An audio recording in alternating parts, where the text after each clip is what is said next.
Vamos a dar algunas pautas para hacer el trabajo final, para probar la materia. Así que vamos empezando. Al final de la clase igual va a quedar claro.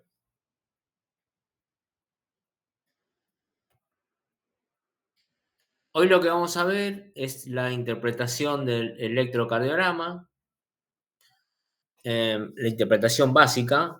Lo primero que tienen que saber es cómo se analiza el ritmo y eso implica primero determinar si el ritmo es sinusal o no, después calcular la frecuencia cardíaca y después hacer algunos cálculos sobre los segmentos, intervalos, el eje eléctrico del QRS y después analizar básicamente en general la morfología de las ondas, ¿sí? De las ondas que vimos, ¿no? La P, complejo QRS, segmento CT, onda T y onda U.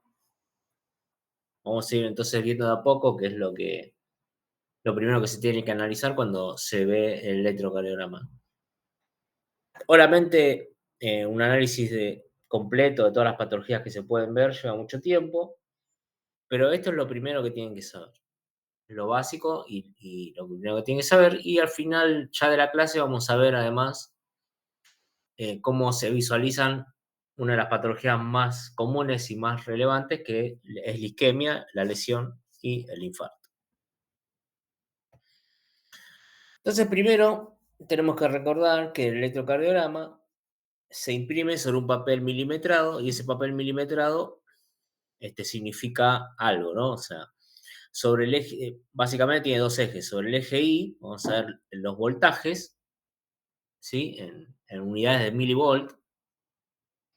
Y en el eje X vamos a ver la duración, en unidades de milisegundos. Ahora, si ustedes ven un papel, cualquier electrocardiograma, van a visualizar que está dividido en cuadrados más pequeños y en cuadrados más grandes. Cuadrados más grandes delimitan, ¿sí? Unas líneas gruesas que están cada 5 cuadrados pequeños. Sobre el eje X, ¿sí? Estos cuadrados grandes, que están formados por 5 cuadrados pequeños, cada cuadrado grande significa una duración de 200 milisegundos y cada uno de los cuadrados pequeños 40 milisegundos. Sobre el eje Y, cada uno de los cuadrados pequeños equivale a un voltaje a una altura de 0,1 milivolt, lo cual es equivalente a un milímetro en unidades espaciales, al igual que en el eje X. O sea, un milímetro es igual a 40 milisegundos, sí, y 5 cuadrados de estos es igual a 200 milisegundos. Bueno, en el eje Y, un cuadrado de un milímetro es equivalente a 0,1 milivolt. Y 10 de esto es igual a 1 milivolt.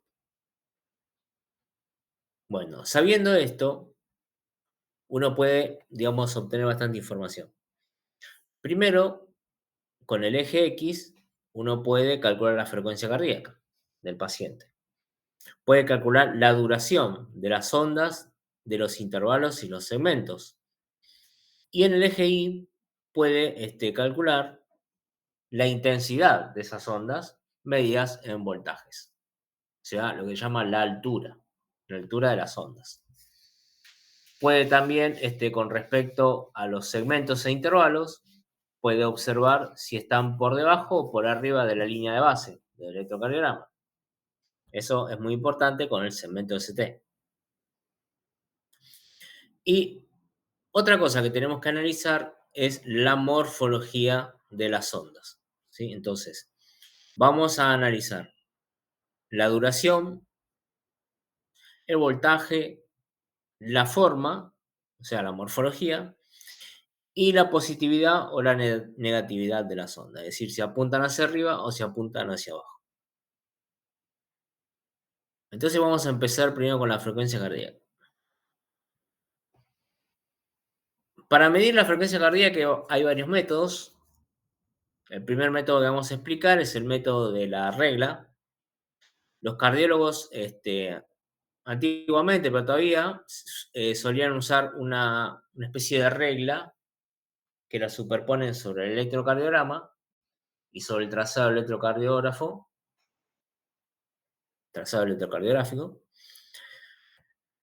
y esa regla está graduada, es decir, que tiene estas divisiones y estas divisiones significan, en vez de que significan milisegundos, significan latidos. Básicamente la regla es esta, que se ve en esta imagen. Esta imagen es de un libro que se los voy a pasar.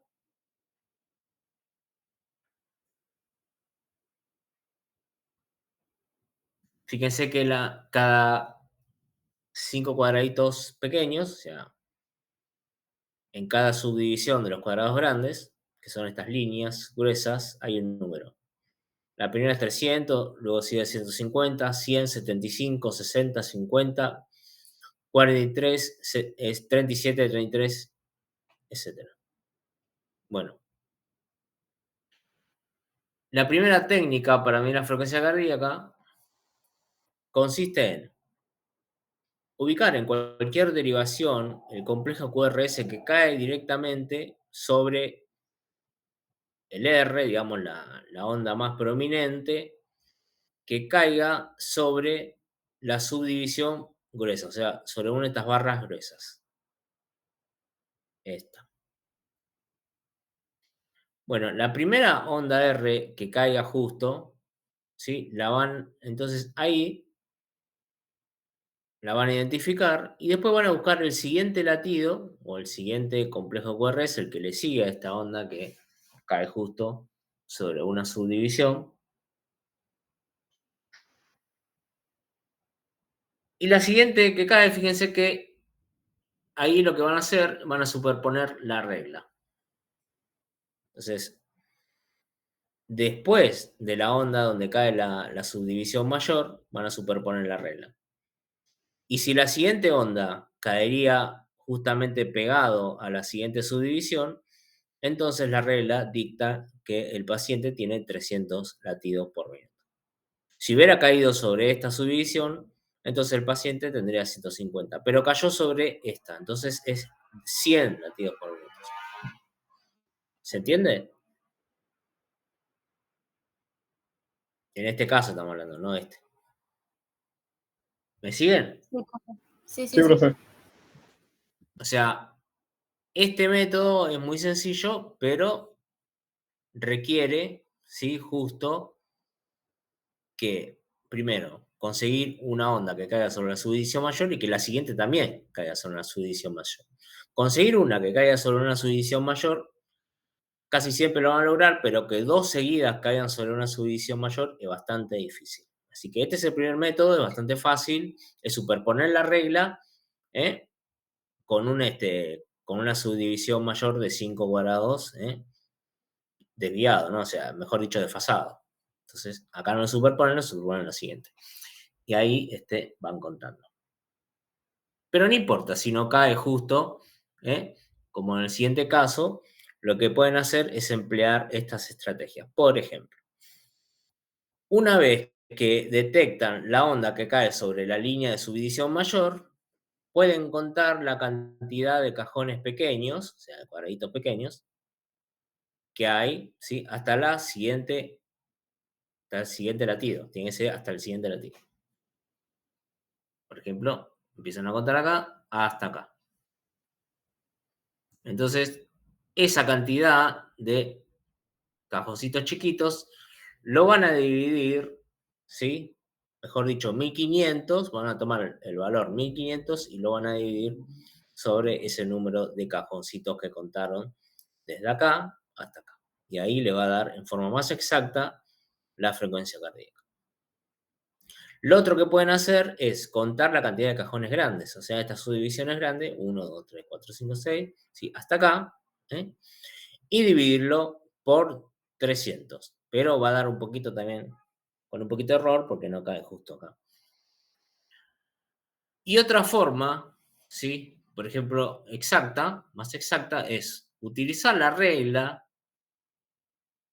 Entonces, reconocemos de vuelta la onda que cae sobre una subdivisión mayor, sobre la línea, en el medio de la línea de una subdivisión mayor.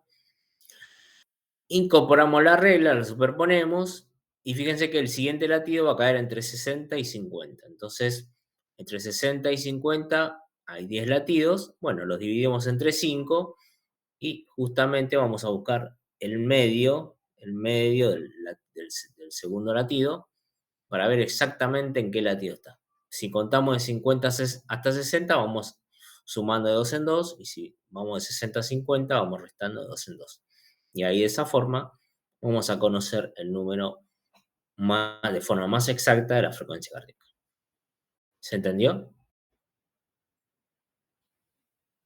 No es Sí, muy profe. difícil, es bastante fácil. Si bien los electrocardiógrafos lo calculan en forma automática, está bueno aprender a hacer esto. Entonces acá tienen varios métodos, en el audio también se explica, para empezar a calcular la frecuencia cardíaca de los electros que tienen a disposición, que en cualquier casa, digamos, seguramente hay.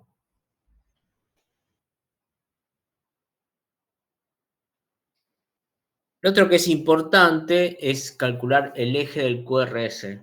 El QRS, recuerden que era la despolarización ventricular de los dos ventrículos, ventrículo derecho, ventrículo izquierdo, el septum. Y se puede calcular en el plano frontal o en el plano horizontal, pero se usa mucho más calcular en el plano frontal. Recuerden que en el plano frontal teníamos 6 derivaciones, que eran D1, D2, D3, que eran las bipolares, y después las derivaciones unipolares, que eran ABL, ABR y ABF. Cuando a las 6 derivaciones las superponemos sobre un plano bidimensional, ¿sí? Como por ejemplo tenemos lo que se llama el sistema exoaxial, es decir, un sistema muy parecido a un sistema hexasegimal, ¿sí? Sextasegimal, y que en realidad divide 4 cuadrantes. Fíjense, hay 2 cuadrantes arriba, 2 cuadrantes abajo, y que está definido por vectores. Fíjense el vector que define la derivación de 2, después el vector que define la derivación de 3, el vector que define la derivación de 1, que es el triángulo de Einthoven, y después las derivaciones unipolares van llenando los espacios para que quede bien cubierto todos los ángulos del plano frontal. Entonces, básicamente lo que tenemos que ver acá es de dónde ese gran vector de despolarización ventricular, hacia dónde va a apuntar. Si va a apuntar hacia la izquierda o hacia la derecha, un poquito más hacia arriba, un poquito más hacia abajo. Hay digamos, un rango de normalidad, o que se supone de normalidad, hacia donde tiene que apuntar ese vector resultante, o sea, el vector resultante de toda la actividad eléctrica de los ventrículos, es eso. Y generalmente se espera que esté entre estos dos cuadrantes, entre menos 30 grados y más 90 grados. O sea, que apunte entre la izquierda medio lateral, ¿sí? Y un poquito hacia la parte frontal, media frontal. Eso es donde se espera digamos, que apunte el vector resultante de la actividad eléctrica ventricular. Cuando ese vector, digamos, apunta hacia otro lado, o sea, está un poquito desviado, puede desviarse un poquito más hacia la izquierda o un poquito más hacia la derecha. Y eso puede ser por variantes normales o por algunas causas, como por ejemplo algunos infartos, ¿sí? Puede ser por hipertrofia. La hipertrofia es el agrandamiento del corazón. Si está un poquito más desviado hacia la izquierda, puede ser por hipertrofia ventricular izquierda, que eso tiene varias causas. Y si está un poquito desviado a la derecha, puede ser por hipertrofia ventricular derecha. La hipertrofia puede ser, entre otros motivos, por hipertensión arterial o, digamos, también por secuelas de infartos. Y también, bueno, puede ser por causas ajenas al corazón, como por ejemplo fenómenos que elevan los hemidiafragmas, ¿sí? Como, bueno, embarazo, expiración, ascitis, que es que es cuando se llena de líquido el abdomen, tumores abdominales, cuando hay bloqueos, por ejemplo, algunos bloqueos, etc. Cuando hay desviaciones a la derecha, ¿sí? Puede ser, por ejemplo, por depresión de los semidiafragma y puede ser también por dextrocardia, ¿sí? Es una variante normal, y por fenómenos de hipertensión pulmonar, por ejemplo, o infarto de ventrículo derecho. Bueno, pero en definitiva es una de las, digamos, una de las cosas más importantes que se tienen que calcular por default, digamos, del electrocardiograma. Entonces, ¿cómo se calcula? ¿Cómo se determina? Hay varios métodos. Este método es de un libro, que se recomienda, uno de los libros, uno de los mejores libros. No lo tengo en PDF, pero bueno, los que les voy a pasar igualmente tienen, también explican cómo hacerlo. Este es bastante fácil para hacerlo, por eso, digamos, lo pongo y es bastante didáctico. Entonces, los pasos, sí, técnicamente hablando, para determinar el eje del QRS, lo primero que hay que hacer es identificar en el plano frontal la onda QRS transicional, o sea, esa onda que es la más idiofásica de todas. Idiofásica, recuerden que es la onda que tiene ondas negativa y positiva lo más parecidas entre sí. Aquella onda que tiene una ramita positiva, una ramita negativa y que el voltaje es muy, si bien o es igual, o dentro de todas las, digamos, las ondas que ven de QRS que ven en el plano frontal, es la que más semejantes tiene. Y tiene que ser en el plano frontal porque vamos a determinar el eje en el plano frontal. Quiere decir que tenemos que buscar este QRS idiofásico, ¿sí? O isofásico, dentro de D1, D2, D3, ABR, ABL y ABF. Luego tenemos que venir a este grafiquito, o sea, y entonces la que nosotros identificamos como idiofásica, supongamos ABL, ahí tenemos que identificar cuál es la que lo corta a 90 grados. Bueno, en este caso es de 2. Entonces, fíjense que si es de 2, para determinar el eje, ¿sí? Tenemos que identificar la derivación, tenemos que identificar entonces la dirección, ¿sí? De esa onda que la corta a 90 grados a la onda que es idiofásica. Es decir, ahora tenemos que considerar la dirección de 2. Puede ser positiva o puede ser negativa. Y eso es lo que nos va a determinar entonces finalmente dónde está el eje en el plano frontal. Si la dirección es positiva, entonces el eje es positivo. Si es negativa, entonces el eje será negativo. Eso es válido cuando D1 y D2 tienen el mismo signo. O sea, cuando la derivación de 1 y de 2, ¿sí? Conservan el mismo signo. Pero va a estar, va a ser negativa, ¿sí? O sea, se va a dirigir hasta la izquierda, entre menos 30 más 90, que es lo que explicamos recién. Sí, o sea, si es negativa en D1 y positiva en D2, y si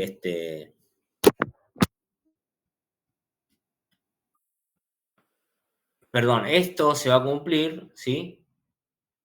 O sea que el eje, perdón, va a estar entre menos 30 y más 90 si de uno y de 2 están con el mismo signo. Es decir, yo tengo que buscar la onda que corta en 90 grados a la onda isofásica, supongamos que esta es la isofásica, la que corta en 90 grados es esta, y si entonces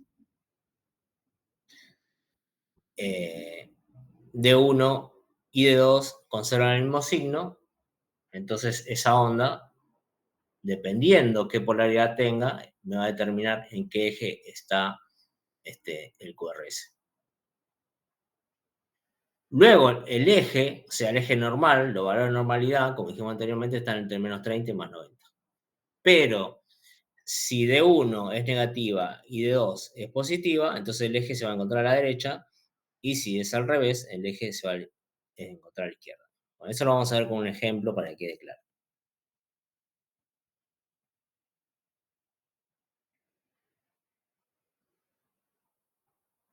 Entonces lo vamos a agrandar bien.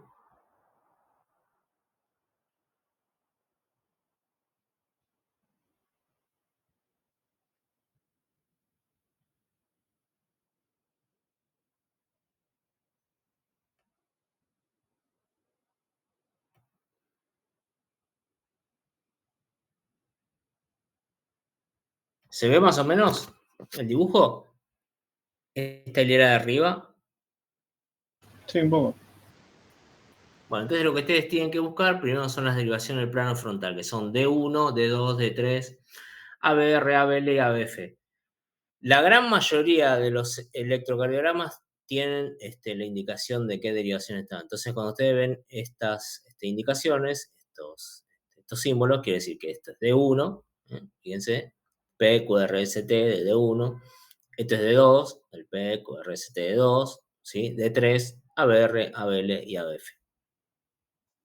¿Entienden? O sea, prácticamente todos los... Es muy difícil que un electrocardiograma no tenga indicado qué derivaciones, porque justamente los cardiólogos lo hacen para poder guiarse. Entonces, una vez que tienen estas 6 derivaciones que la identificaron en el electrocardiograma, lo que ustedes tienen que reconocer es la onda más isofásica, o sea, la que tiene una onda positiva y negativa lo más parecida posible, con el mayor parecido de la cantidad de voltaje posible. Fíjense, D1 es totalmente positiva, así que puede ser isofásica. D2, el QRS es totalmente positivo. Fíjense que el Q es muy chiquito. Lo mismo pasa con D3. ABR es muy negativa. Fíjense que acá es muy chiquito. Y ABL, fíjense, tiene positiva y un poquito de negativa. Y fíjense que son bastante parecidas. Y ABF, de vuelta, es muy positivo. ¿Lo ven? Sí, sí. Sí, profe. Bueno, entonces, en este caso, porque estos son distintos casos, caso A, B, C, D. En este caso, en este paciente, la onda más isofásica es ABL. Entonces tenemos que buscar la derivación que la corta justa en 90 grados. Entonces, esta es ABL en el sistema exoaxial, o sea, pueden usar este sistema para guiarse. Y la que lo corta justa en 90 grados es D2. Entonces tenemos dos posibilidades acá. O más 60, o sea, o está acá en este cuadrante, o está acá en este cuadrante, ¿sí? El eje del QRS. Entonces, ¿cómo hacemos para decidir? Vamos y vemos las reglas. Entonces, considerar la dirección prominente de la derivación del punto anterior, o sea, la dirección prominente de la derivación que corta ABL. En este caso era de 2.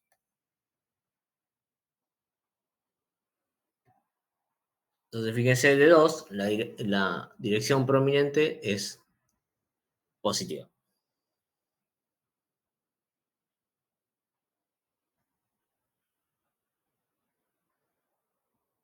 Entonces, si la dirección es positiva, entonces la dirección del eje es positiva. Si es negativa, la posición del eje será negativa. Esto es válido cuando D1 y D2 tienen el mismo signo.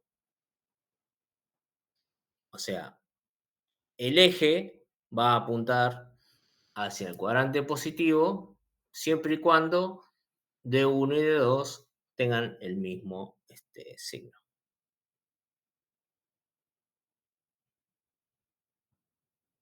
Y entonces es más 60.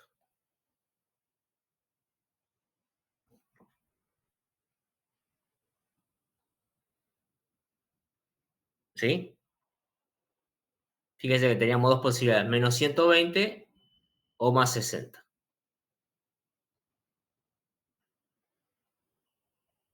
Entonces, como es positiva, vamos a elegir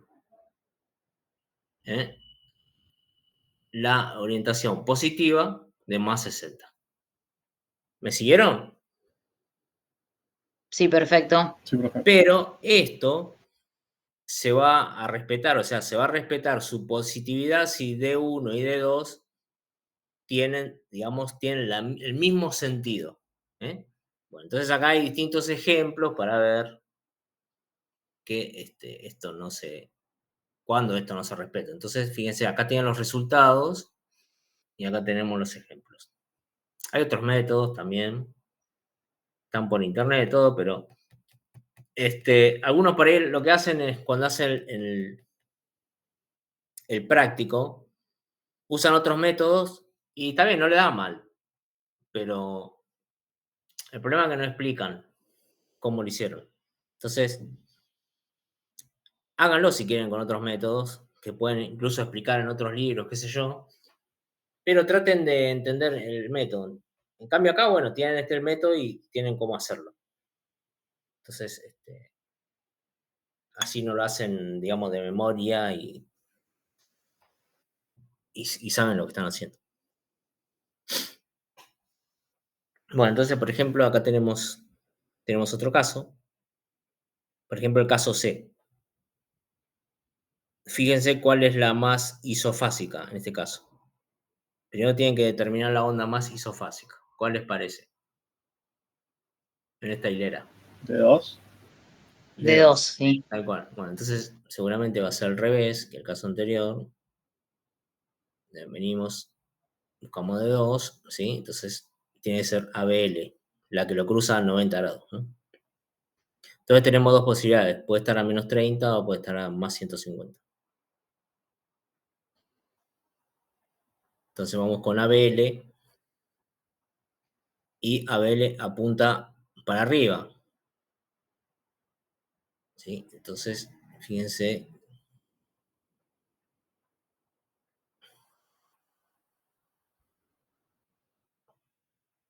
Así que tenemos dos posibilidades, menos 30 o más 150, así que podría ser 150, pero deberíamos ver la polaridad de D1 y de D2.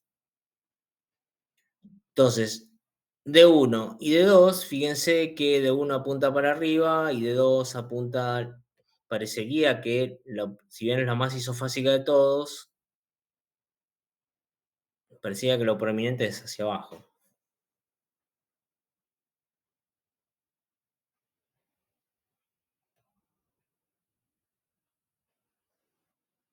Entonces, si es positiva en D1 y negativa en D2, el eje se desvía hacia la izquierda. O sea, tendría que estar entre menos 30 y menos 120. Así que lo más probable es que esté en menos 30. Vamos a ver si le pegamos. Y fíjense que está en menos 30. ¿Lo vieron? ¿Se Sí, profe. entendió? Bueno, estos ejemplos están buenos que lo hagan porque justamente a veces es medio complicado ver cuál es la isofásica. Para mí en este caso no, pero acá se complica un poco más. Profe, a mí no me quedó muy en claro eso, cómo determinar Buenísimo. ¿Dónde te perdiste? esa parte de cómo Desde saber marzo hasta ahora. sí, más o menos, pero cómo determinar esa onda. Bueno, vamos de vuelta. Lo isofásico, ¿no entendés? Claro, Bueno, lo isofásico es cuando vos tenés una onda que sea, por ejemplo, esta, que sean de las ramas lo más parecidas posible. O sea, el voltaje lo más parecido posible. Vos fíjate que siempre hablando del QRS, porque vos querés determinar el eje del QRS. Porque querés. El eje eléctrico del corazón básicamente es el eje del ventrículo izquierdo. También podríamos determinar el eje auricular de la onda P, pero es más importante el QRS. Entonces, fíjate que isofásico, como vimos en la clase anterior, ¿te acordás que cuando teníamos la teoría del dipolo, nosotros poníamos 3 electrodos para determinar justamente, para caracterizar la onda despolarizante? Y el electrodo que estaba en el medio, cuando la ola venía, o sea, está leyendo que la onda, perdón, viene y después que se va, por eso que es bifásica, que es lo que le pasa al QRS. O sea, tiene una patita para arriba y una patita para abajo. Eso significa. claro. Sí, sí, ¿Entendés? sí, Pero se llama bifásica porque la patita para arriba en voltaje, o sea, en intensidad, es muy parecida a la que va para abajo. claro, ahí Lo cual entiendo. no sucede lo otro en las otras derivaciones del plano frontal. Recuerden que es el plano frontal. Entonces tienen que, el primer paso es identificar las ondas del plano frontal. En el electrocardiograma van a agarrar los QRSP, ¿sí? Del D1, D2, D3, ABR, ABL y ABF. O sea, van a identificar estas siglas para saber que estamos hablando del plano frontal. Una vez que agarraron estas tres de las 12 que tiene el electrocardiograma, van a identificar entonces a la onda más isofásica. Bueno, en este caso es esta. Pues fíjate que esta no puede ser porque es muy positiva, esta es muy negativa, esta es muy negativa, esta es muy negativa, esta es muy positiva. ¿Sí? Sí, perfecto. Bueno, entonces, ahora, acá esto lo puse yo porque no salió en la foto, ¿sí? Justamente esta correspondería a ABR, ¿sí? Pero ustedes incluso, capaz que lo ponen a mano, incluso los técnicos electrocardiográficos o el cardiólogo, y van a ver que dice ABR, ABF. En este caso es ABR. Entonces nos vamos al sistema, que este es el sistema que vas a usar como apunte, y ABR es este vector. Si es un vector que apunta hacia la derecha, porque recordad que ABR era ese electrodo o esa derivación que poníamos en el hombro derecho, por eso el terminal positivo apunta hacia la derecha arriba, ¿sí? Pero bueno, eso no importa, o sea, porque esto ya es, digamos, un esquema que vas a usar. Entonces, una vez que tenés en este esquema, identificaste que es ABR, porque era la onda isofásica, tenés que fijarte cuál es la derivación que la cruza a 90 grados, y es de 3. ¿Te fijas? ¿Lo ves? Sí, Bueno, hay dos entonces, opciones. esta es la que va a determinar en dónde está el eje eléctrico del QRS. ¿Sí? Y tenés dos opciones. Cuando apunta naturalmente, de 3 apunta naturalmente hacia la pierna derecha, ¿sí? Entonces, o puede ser apuntando para este lado, o sea, a más 120 grados, o apuntando a menos 60 grados. Es decir, el eje eléctrico se informa como la positividad, la negatividad y los grados, ¿sí? Entonces tiene dos opciones el eje, va a estar acá o acá, ¿eh? Y vamos a determinar eso en función de,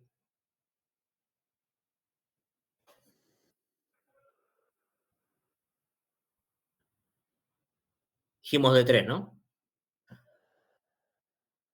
En función de si D1 y D2 tienen la misma polaridad, o sea, apuntan para el mismo lado, si D1 y D2 son positivos o negativos, entonces se va a, se va a respetar la positividad o negatividad que tiene ya de por sí esta onda de 3, ¿sí? O sea, fíjate que de por sí es negativa, porque es prominentemente negativa, ¿sí? Entonces uno tendría a pensar de que el eje va a estar en menos 60 grados, ¿sí? Pero eso es así siempre y cuando D1 y D2 tengan la misma positividad o negatividad. No es el caso, fíjate que D1 es positivo y D2 es negativo. Bueno, entonces tenemos que ver qué pasa en ese caso. Y está acá, ¿sí? Cuando D1 es positivo y D2 es negativo, el eje se desvía a la izquierda, va a estar entre menos 30 y menos 120 grados. Eso quiere decir que lo vas a encontrar acá. ¿Entendés? Sí, sí, clarísimo.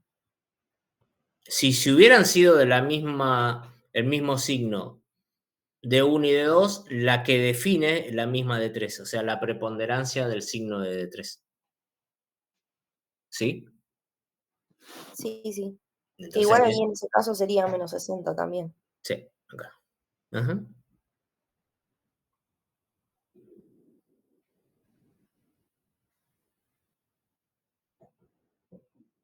Exactamente, porque ya es negativa de por sí. ¿Sí?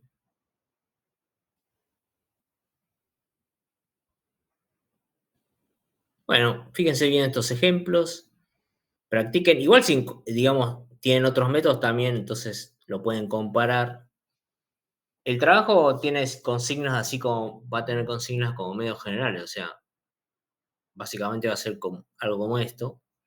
Por ejemplo, ustedes si encuentran otros métodos, como que incluso pueden comparar. Entonces dicen, bueno, pongo este método que vimos en clase y otro método que encontré en otro lado y el trabajo queda más completo incluso.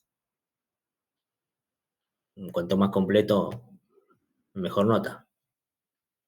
Porque la idea de que el trabajo sea una especie de resumen que les sirva a ustedes el día de mañana cuando tengan que, si necesitan hacer algo con respecto al electrocardiograma, o no se acuerdan cómo es un electrocardiograma y tienen que volver a repasar, bueno, tienen entonces de forma muy rápida el trabajo para poder consultar. Bueno, entonces ya sabemos cómo calcular la frecuencia cardíaca, cómo calcular el eje, ¿sí? Y ahora lo que tenemos que definir es qué es el ritmo normal, porque una cosa es la frecuencia cardíaca, es decir, cuántos latidos por minuto, y después lo que tenemos que determinar es si ese ritmo es normal o no. Y el ritmo normal se llama el ritmo sinusal. Se llama así porque es el ritmo que dicta el nodo sinusal. Recuerden que el sistema de conducción autónomo, el que tiene el propio del corazón, que son de las células, ¿sí?, de polarización lenta, que son las autónomas, las que generan espontáneamente el ritmo, es un sistema jerárquico, donde primero empieza dictando el nodo sinusal, después el nodo sinoauricular, sí, perdón, sí, auriculoventricular, y después sigue por la red, por la, la, perdón, por las de His, ¿sí?, y la red de Purkinje. Pero entonces, como es el primero que está, el ritmo lo determina este nodo, es el primero que dispara, ¿sí? Y es el que determina la forma de las ondas, ¿sí?, cómo suceden, y es el que determina todo prácticamente. Entonces, y tiene las siguientes características. O sea, en cuanto a latidos por minutos, oscila entre 60 y 100 latidos por minutos. Eso es lo normal, o al menos el rango de normalidad. Y eso tiene que estar determinado en reposo, ¿sí? Por eso hay que considerar el estado del paciente. Si está en ejercicio, si está en sueño, obviamente si está en ejercicio es mayor, ¿sí? Y siempre, o sea, para determinar que sea ritmo sinusal, hay algunas cuestiones electrocardiográficas. Es decir, la onda P siempre tiene que estar en todas las derivaciones antes del complejo QRS, porque esa es la característica principal del ritmo sinusal, que es el que se genera, ¿sí?, en la aurícula derecha. Entonces, primero tiene que estar la despolarización de las aurículas, después la despolarización del ventrículo y la repolarización ventricular. Con lo cual, nosotros en el electrocardiograma, además de tener una frecuencia que tiene que estar en este rango de 60 a 100 latidos por minuto y que lo óptimo es tomarla en reposo, lo que nosotros tenemos que esperar siempre es el PQRST. La onda P a veces es difícil de visualizar, ¿sí?, porque tiene un voltaje muy pequeño en algunas derivaciones, pero tiene que estar. Y además no tiene que sufrir variación en su morfología en la misma derivación, o sea, siempre tiene que ser redondita, ¿sí? El intervalo PR también tiene que ser, digamos, lo más constante posible. O sea, si puede haber algún desvío, es decir, en algunos momentos puede tener una duración un poco más larga y en otro más corta, pero a lo sumo eso se puede deber a los cambios en la respiración, a la inspiración y a la expiración, ¿sí? Y la correlación entre el intervalo PP y RR tiene que ser constante. Y ahora vamos a ver ejemplos para que se entienda. El intervalo PR, recuerden que es la distancia entre el comienzo de la onda P y el comienzo del QRS. Eso quiere decir que si el ritmo es constante, quiere decir que el nodo sinoauricular está disparando en forma constante, con un ritmo adecuado y que llega con un ritmo y velocidad adecuada el estímulo de la aurícula al ventrículo. Y el ventrículo además responde con su retraso natural, o sea, el nodo auriculoventricular responde con un delay, que es el delay natural entre el nodo con respecto al nodo sinoauricular. Y nosotros vamos a observar que la distancia entre los R, o sea, entre los latidos, es constante. Es esto, lo que se llama un ritmo sinusal. Siempre hay una onda P antes de todo QRS. Eso quiere decir que primero dispara el nodo sinoauricular, llega al ventrículo, o sea, se despolarizan las aurículas, después la onda llega al nodo aurículo ventricular, se despolarizan los ventrículos, después se repolariza el ventrículo y después vuelve a iniciarse el siguiente ciclo. Entonces, la diferencia entre un latido y otro, medido como la distancia entre los R, que es la onda más prominente, es constante. Se va manteniendo. Eso es lo que se llama un ritmo normal, un ritmo sinusal. No es solamente la frecuencia, sino cuántos latidos tenemos en un minuto. sino también el intervalo de tiempo que es constante. Y la correlación entre la distancia P y la distancia R se va manteniendo latido tras latidos. Si falta una onda P, puede significar algún problema de un bloqueo auricular. Si hay más de una onda P también, puede significar algún problema de fibrilación auricular. Si hay un alargamiento de la distancia entre los Rs, puede haber una especie de bloqueo. Si existe algún latido intercalado entre dos, puede haber problemas, por ejemplo, de lo que se llaman latidos etópicos, ¿sí? O lo que llaman arritmias ventriculares. Después, cuestiones que hay que tener, digamos, en cuenta. Otras cuestiones con la onda P, que casi en todas las derivaciones es positiva, salvo en ABR, que es negativa, digamos, en la derivación que está sobre el hombro derecho. Pero en la gran mayoría de las derivaciones es positiva. En algunas es difásica, es decir, tiene una parte positiva y una parte negativa. Pero básicamente para determinar el ritmo, si el ritmo es sinusal, que es el ritmo normal, nosotros llamamos ritmo sinusal porque está dictado por el nodo sinoauricular, tienen que recordar este dibujo, ¿sí? El PQRST, la distancia entre los R y la distancia entre los P, que es constante.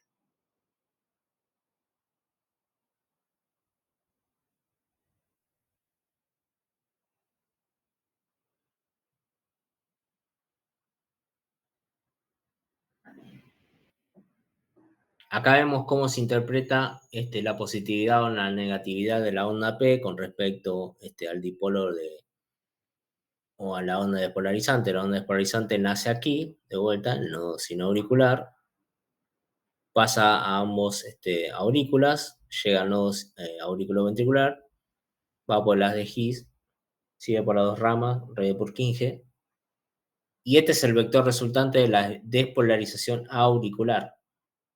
Y acá están las derivaciones puestas en el plano exoaxial. Entonces, fíjense que D1, que es la diferencia entre ambos miembros, más o menos está midiendo por aquí. Si la onda despolarizante avanza en este sentido, D1 está midiendo que se le acerca, un poco lejos, pero se le acerca, entonces es positiva. ABR está midiendo todo el tiempo que se le aleja, por eso lo mide negativa. ABL lo mide que se acerca, por eso es positiva. D3 está como difásica, porque lo mide medio como en el medio, que se acerca primero y después que se aleja. ABF lo está midiendo a la onda despolarizante de P, ¿sí? O auricular, que se acerca, pero está muy lejos, por eso es de un bajo voltaje, y D2 también, o sea, que se acerca, lo mide, pero un poco lejos, por eso es positiva, pero de bajo voltaje.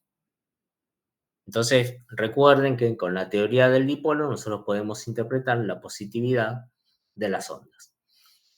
Aparte de la positividad, recuerden que es importante la morfología. La morfología de la onda P siempre es redonda. La forma siempre es redonda.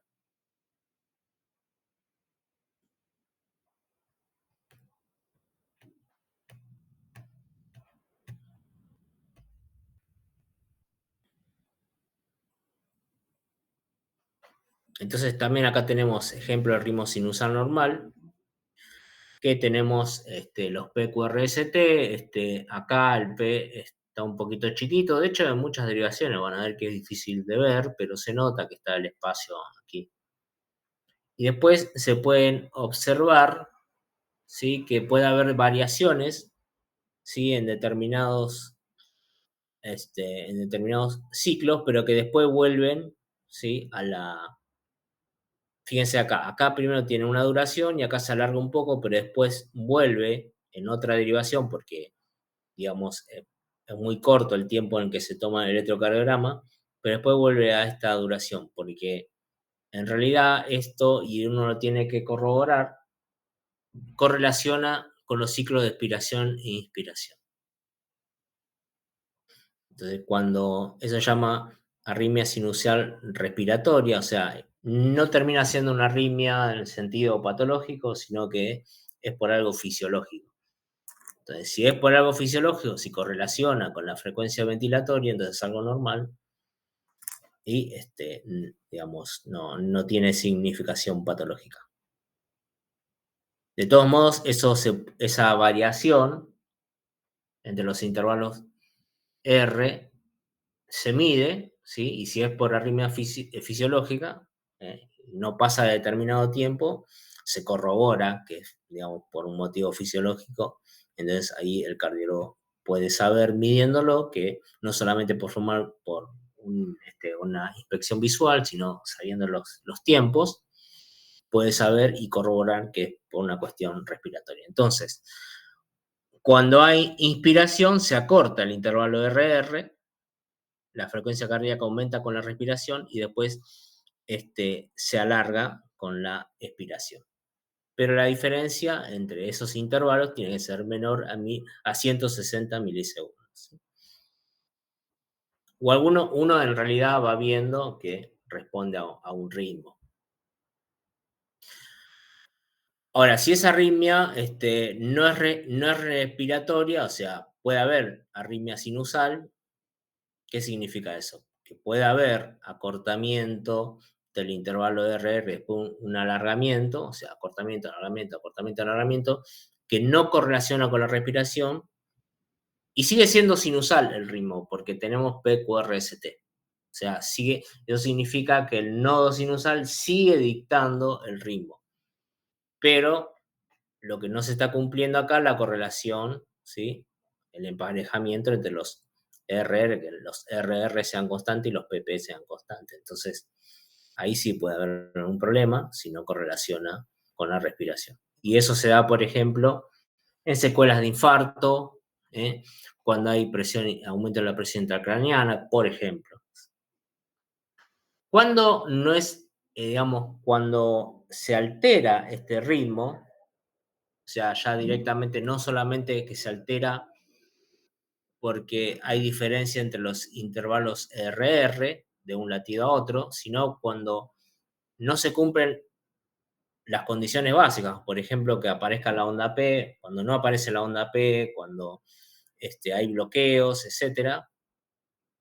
Bueno, dependiendo del caso, hay otros ritmos que no son ritmos sinusales, o sea, son ritmos patológicos y que se llaman ritmos de escape. Lo que quiere decir es que si por algún motivo, que puede haber un montón de motivos, un montón de causas patológicas, el nodo sinusal no puede disparar o dispara y esa señal está bloqueada en el camino, entonces en el sistema jerárquico de conducción lo que puede suceder es que el nodo ventricular puede tomar el control del ritmo. Entonces ya no es un ritmo sinusal, porque el que está disparando ahora, el que está controlando es el nodo auriculoventricular. Y ese ritmo se llama idiofuncional y se caracteriza por ausencia de la onda P. Con complejos QRS normales, porque si dispara el nodo auriculoventricular, el QRS se genera, ¿sí? Con su morfología y duración normal. Pero se va a ver que faltan ondas P. Y después tenemos el ritmo idioventricular, que lo que sucede es que fallan los dos nodos, ¿sí? Entonces, lo que sucede acá es que las fibras de Purkinje toman el ritmo, ¿sí? Porque recuerden que las fibras de Purkinje también tenían la capacidad de disparar, porque son parte del sistema autónomo. Y acá tenemos ondas P que no conducen, o sea, puede haber ondas P, ¿sí? Pero ya hay una total disociación entre la conducción auricular y la conducción ventricular. Estos son ritmos ya patológicos, incluso de patologías graves. Pero lo que estamos haciendo acá es diferenciar lo que es y determinar bien lo que es un ritmo sinusal. Y después tenemos ritmos que son irregulares, o sea, ni siquiera estamos hablando, o sea, en estos casos estos casos son medio extremos, con medio funcional y medio ventricular, pero puede haber arritmias. Quiere decir que acá el ritmo, o sea, la forma en que se van conduciendo esos latidos es desordenada, de alguna forma es desordenada. La arritmia, que lo vamos a ver en la clase que viene, ¿sí? Digamos, vamos a hacer la clasificación de las arritmias. Hay de muchos tipos y de distintas fuentes. O sea, la arritmia puede ser una fuente auricular o puede ser una fuente ventricular. O sea, puede aparecer en la ventricular. Hay distintos grados y distinta gravedad. Puede ser desde distintas, por ejemplo, las que son ventriculares, bueno, puede haber algún latido, por ejemplo, marginal o muy poco frecuente que se intercala entre dos latidos normales. Bueno, eso ya no es un ritmo sinusal porque justamente no hay correlación entre dos ondas RR. Sí, ya no es, hablando en criollo, no es un relojito el corazón. ¿Sí? Por ejemplo, si se intercala un latido entre estos dos. Vienen todos latidos parejos y de repente uno se adelanta y entonces hace que este se atrase. ¿Sí? Y después se resetea y sigue normal. Bueno, eso ya es una arritmia, aunque haya sucedido una vez en todo el día. Entonces ya deja de ser un ritmo sinusal. Y así, bueno, muchos ejemplos y de distintos tipos y de distinta gravedad. Entonces, cada vez que tengamos una arritmia ya no tenemos un ritmo sinusal. Después las fibrilaciones son, bueno, digamos, un montón de latidos. Son un montón de ondas P, ¿sí? Que están incluso antes de un QRS y entre cada latido, lo que está sucediendo acá es que la aurícula se está despolarizando en forma desordenada.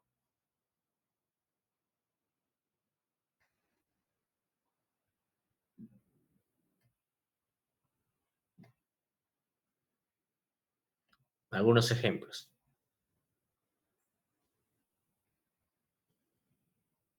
Este es un libro, por eso que el ejemplo se ve así, no parece como un electro de un paciente. Entonces es más gráfico que otra cosa. En el ritmo idiofuncional lo que sucede es que no se observa la onda P cuando se tendría que observar, ¿sí? O sea, más allá de que en algunas derivaciones tiene bajo voltaje, acá lo que sucede es que hay un bloqueo, ¿sí? Entonces, pero se mantiene la actividad ventricular en forma pareja, porque está tomando, digamos, control el nodo auriculoventricular y lo hace bien. Pero hay un problema en el nodo sinoauricular. Y fíjense que baja la frecuencia. La frecuencia, lo que tienen el ritmo idiofuncional y, y el ritmo idioventricular que generan bradicardias. O sea, la frecuencia empieza a bajar. ¿Por qué? Porque el nodo sinoauricular, si está bloqueado y no está disparando, el nodo auriculoventricular dispara a una frecuencia menor. Dispara un tiempo después y a una frecuencia menor.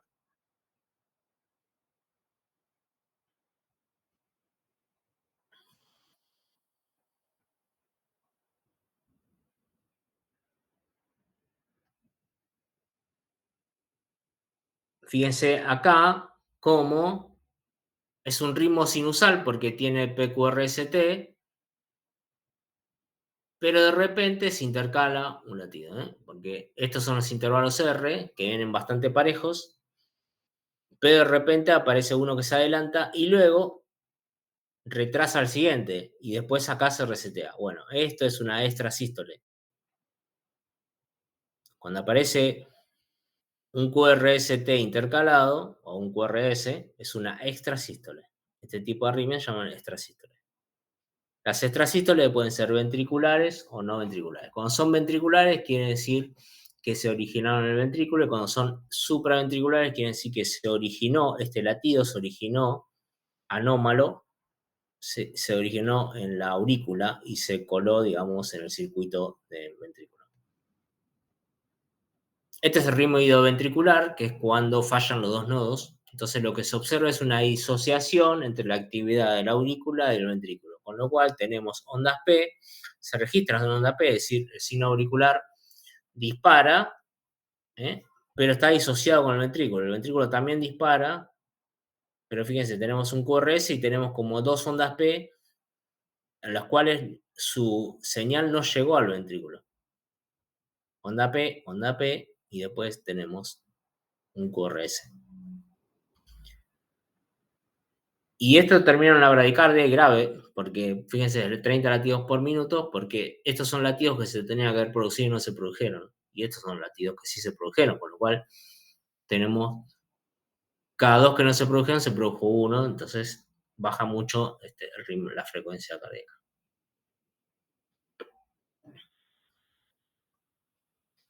Acá lo que se observa es otro ritmo irregular porque es inusual al principio porque tenemos PQRST con intervalos R, ¿sí? Bien correlacionados entre sí. Acá hay un pequeño alargamiento que podría ser fisiológico, ¿eh? Pero de repente vemos otro complejo QRST, PQRST, que se intercala.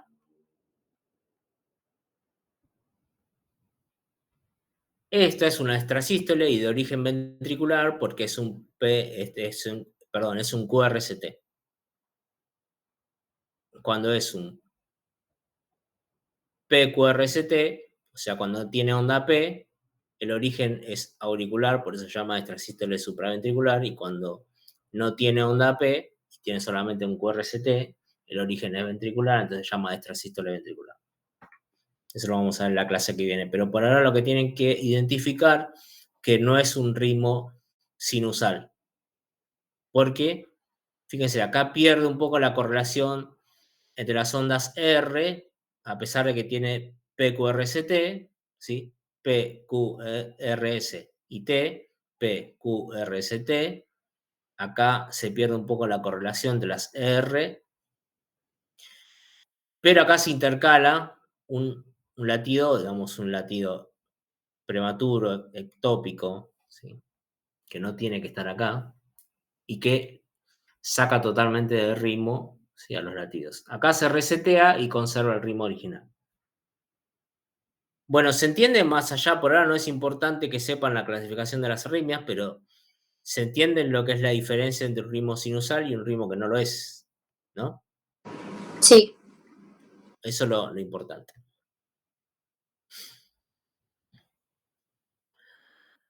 Bueno, algunos datos para ir analizando la onda P. Recuerden que la onda P, su morfología, en todas las derivaciones, tiene que verse de forma bien redondita. La duración, ¿sí? Tiene un rango de normalidad de 80 a 110 milisegundos de ancho, ¿sí? Y su voltaje tiene que ser menos de 2,5 milímetros. O sea, si está muy alta y encima media picuda, es decir, media triangular, eso podría verse como un problema. En la gran mayoría de las derivaciones es positiva, salvo ABR, donde uno seguro la tiene que ver negativa es en ABR, porque el dipolo apunta hacia este lado, o sea, se aleja de la derivación ABR. Entonces, esta derivación la tiene que medir negativa. En las otras, sí, podría verse negativa en D3, sí, en ABF, D3, lo vamos a ver que sea bifásica, sí, bueno. Puede ser variable en algunas, ¿sí? Por ejemplo, el D3, ABL, B1, AB3. Bueno, acá no están las precordiales, pero en B1 podría verse también negativa. Entonces, cuando es invertida, o sea, cuando es negativa y no es ABR, bueno, hay que prestar atención porque podría, digamos, ser una arritmia, pero para que sea una arritmia tendría que presentar no solamente ese problema, sino alguna de estos, ¿sí?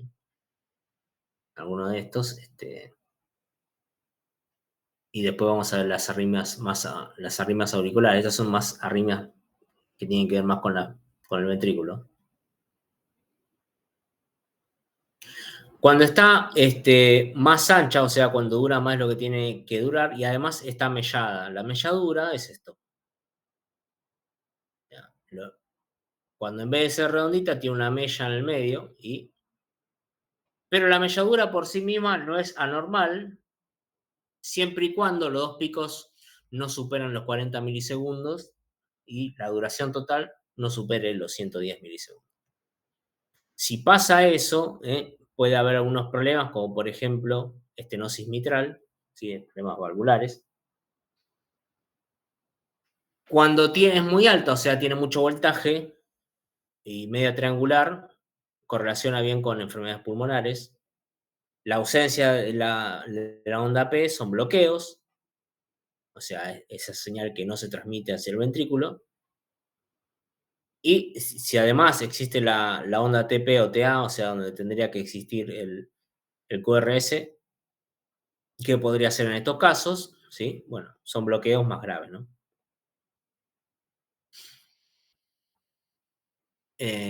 Puede ser difásica, o sea, que tenga una rama positiva, una rama negativa en D3, B1, derivaciones del lado derecho, pero también hay que chequear la duración, ¿sí? Si es difásica, la duración tiene que ser menos de, digamos, no más de 40 milisegundos, ¿sí? Ambas ramas, y el voltaje negativo tiene que ser menos de 0,1 milivolts.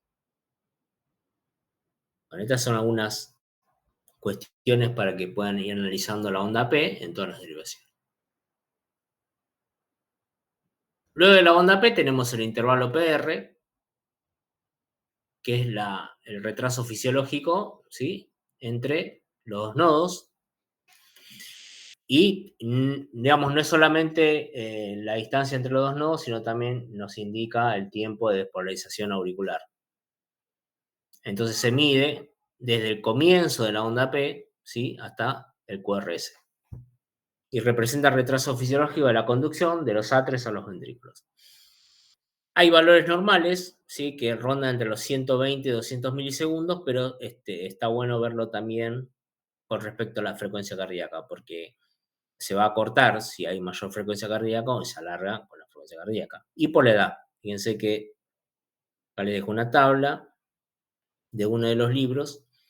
Si bien es vieja, digamos, le sirve igual, que el intervalo, ¿sí? Medido en duración, tiene, digamos, valores de normalidad que varían con respecto a la edad. Por ejemplo, en jóvenes y adultos, con respecto a la frecuencia cardíaca, se espera estos valores. Y así, digamos, con los distintos ramos de edad. Entonces, el intervalo PR, recuerden, ¿de dónde se mide? Se mide a partir del nacimiento de la onda P, o sea, el comienzo de la onda P, hasta el comienzo del QRS. Es un intervalo. Ese intervalo significa que incluye onda y segmento. Fisiológicamente, es el retraso fisiológico de la conducción entre la aurícula y los ventrículos, o sea, está hablando del nodo sinoauricular y la conducción por las filas internodales hasta el nodo auriculoventricular. Y si observan que es significativamente más corto que esos valores, ¿sí? Bueno, puede deberse a varias cosas, como por ejemplo cuando se acorta por hipertensión arterial, por feocromocitoma, que el feocromocitoma es un tumor que no es maligno, pero que afecta a las glándulas suprarrenales. Las glándulas suprarrenales son las glándulas que secretan la adrenalina. Entonces, lo que hace este tumor es que la glándula adrenal secreta mucha adrenalina y eso genera frecuencia cardíaca alta, hipertensión arterial maligna, etc.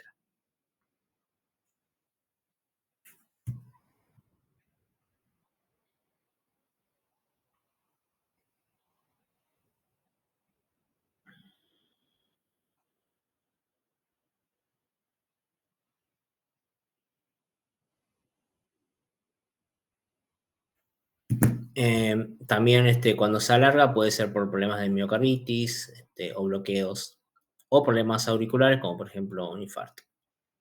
El intervalo PR, ¿sí? Se puede usar además como línea de base del electrocardiograma. La línea de base es importante porque es la que nos va a permitir saber, por ejemplo, si el segmento ST, el segmento ST está por debajo o por arriba de la línea de base. Entonces, varias cosas con respecto al intervalo PR, por eso es importante, ¿sí? Nos da mucha información en cuanto al retraso fisiológico y también nos permite saber, tenerla como línea de base para analizar el segmento ST. El QRS, bueno, el QRS, recuerden que es la despolarización entre los dos ventrículos, ¿sí? Y lo que estamos viendo es un complejo, o sea, son tres ondas que no siempre se ven las tres, a veces se ven dos, ¿sí? Y por ahí las mejores derivaciones, ¿sí? Para observarlas son las precordiales, ¿sí?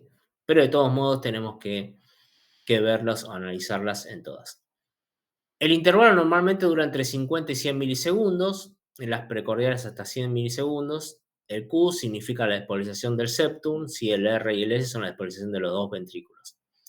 La onda Q no siempre la van a ver, la van a ver entre D1, B5 y B6, ¿sí? Que es la despolarización del septum. R y S son las paredes libres de los ventrículos, que representan la despolarización de ambos. Recuerden que dependiendo de dónde vamos a medir, lo vamos a ver como positivo o negativo. ¿Sí? B1 lo vemos más negativo, etc. ¿Sí? B6, a medida que nos vamos acercando a B6, lo vemos más positivo al QRS. Y acá lo que vamos a tener como criterio son los mínimos de voltaje, es decir, son las ondas de mayor voltaje. Eso ya lo vimos y es bastante obvio, lo vemos acá. Con lo cual acá vemos, al contrario, cuando analizamos la onda P, que teníamos máximo de voltaje, acá tenemos mínimo de voltaje. ¿Sí?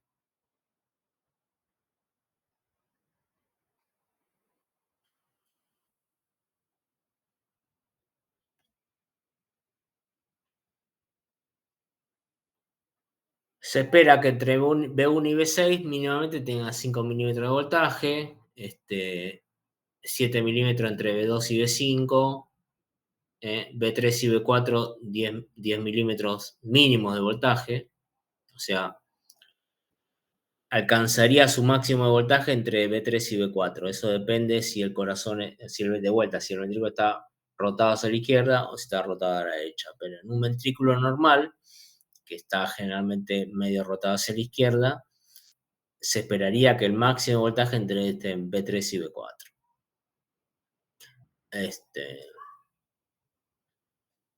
Pero tranquilamente podría estar apuntando entre B5 y B6. En B1, recuerden que se ve una onda como R y S, ¿sí? O sea, una ondita R muy chiquita, el Q no se ve, y en B6 se ve una onda Q muy chiquita y el R bien prominente. Y eso no significa que sea normal, sino que es porque cómo estamos midiendo o de dónde estamos midiendo la despolarización del ventrículo izquierdo. Bueno, anormalidades hay muchas, pero primero que tienen que ver es el voltaje, que esté dentro de esos valores.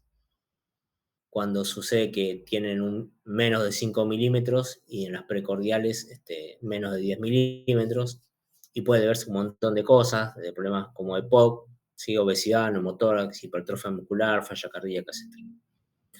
La pobre progresión de la onda R, ¿sí? Es decir, que sea menos de 3 milímetros en B3, o sea, en B3 como que tendría que estar llegando al máximo de voltaje. La melladura, es decir, que por ejemplo tengamos dos ondas R, una más chiquita y otra más grande, que no siempre son cosas de gravedad, muchas veces son bloqueos, los bloqueos de rama de las de His, que no es algo grave, es una condición, es como una variante normal, pero que se puede confundir con otras patologías, como por ejemplo isquemias, infartos, y también se puede confundir con aumento de la cavidad ventricular. Y la onda QS, si esta es una variante del QRS, pero esta sí es patológica, esta es la huella del infarto agudo de miocardio, es decir, el ventrículo izquierdo que ya ha sido infartado queda con una cicatriz en el tejido y esa cicatriz, en vez de despolarizarse y repolarizarse en forma normal, no se despolariza o se despolariza en parte, tiene, digamos, la conducción alterada y entonces esa parte del corazón genera una onda que se llama QS, que es una onda patológica.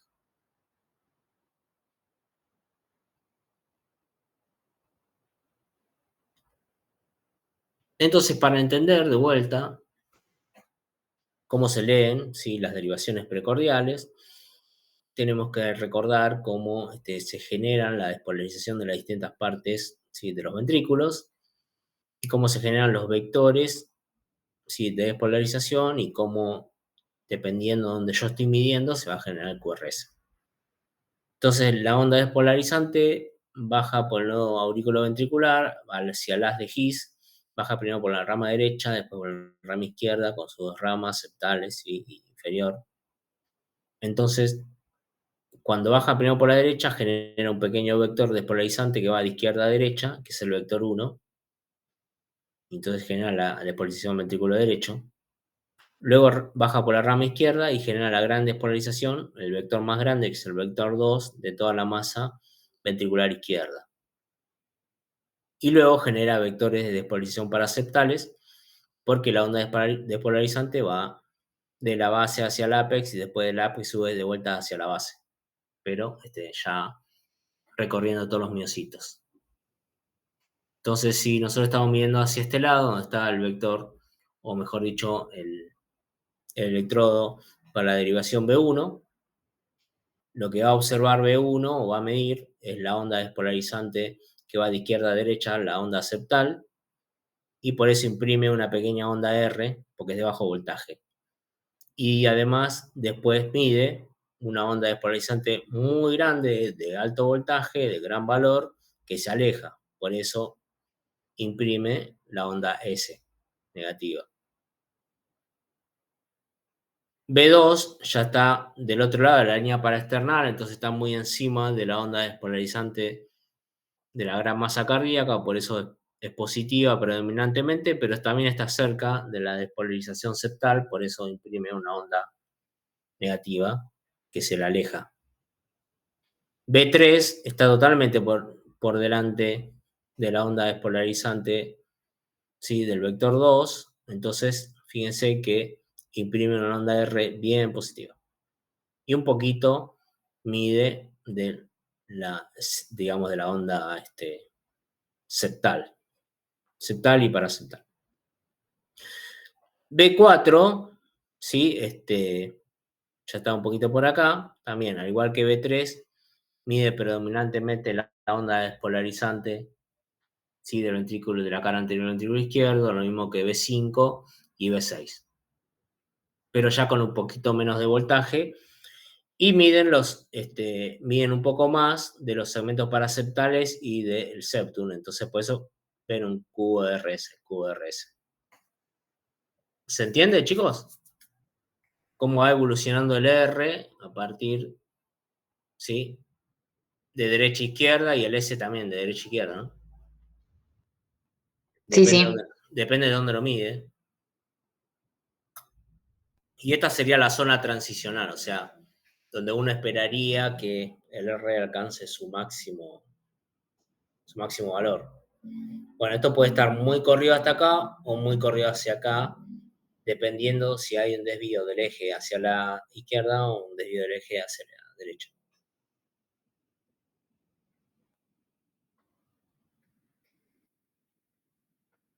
Entonces es esperable que esté entre B3 y B4 la zona de transición, ¿sí? Y después, bueno, en este caso, por ejemplo, está un poquito corrido hacia la izquierda, y la zona de transición está entre B3 y B4. Si está muy hacia B6, que si está muy rotado hacia la izquierda, y si está muy hacia B1, B2 está muy rotado hacia a la derecha, ¿sí?, la zona de transición. Y eso puede ser por hipertrofia del ventrículo izquierdo o hipertrofia del ventrículo derecho. Después de la despolarización ventricular viene el segmento ST, que es sumamente importante porque lo que importa acá es si está por encima o por debajo de la línea de base. La línea de base es el intervalo PR o el intervalo TP. Lo que pasa que el intervalo TP por ahí no es muy confiable como línea de base, porque justamente si está el segmento de ST alterado no podemos saberlo. Entonces el PR sería la línea de base para comparar si el segmento ST está por debajo o está por arriba. Entonces, fíjense, este es el PR, este es TP, ¿sí? Lo que pasa es que la onda T puede estar alterada en casos de isquemia o, o infartos. Así que cualquiera de las dos podrían ser, digamos, la línea de base, pero es mejor el PR. Y el segmento ST es este segmento que puede estar por arriba o por debajo de la línea de base. Bueno, que esté por arriba y que esté por abajo, bueno, depende cuánto, o sea, cuántos milímetros, es decir, hay que fijarse en el eje Y. Y eso puede ser indicativo de isquemias o de lesión en el miocardio, por eso es tan importante determinar si hay un infradesnivel o hay un supradesnivel, como dicen los cardiólogos. Recuerden además que el segmento ST, bueno, comienzas sobre el fin del QRS y termina el comienzo de la onda T, y que no es totalmente recto, sino que tiene una pequeña elevación antes de llegar al comienzo de la onda T, es decir, antes de finalizar. Y si es totalmente recto, eso también podría ser indicativo de algún problema, como por ejemplo lo que llama una rectificación del segmento ST. Espéreme un segundo que tengo que responder una consulta.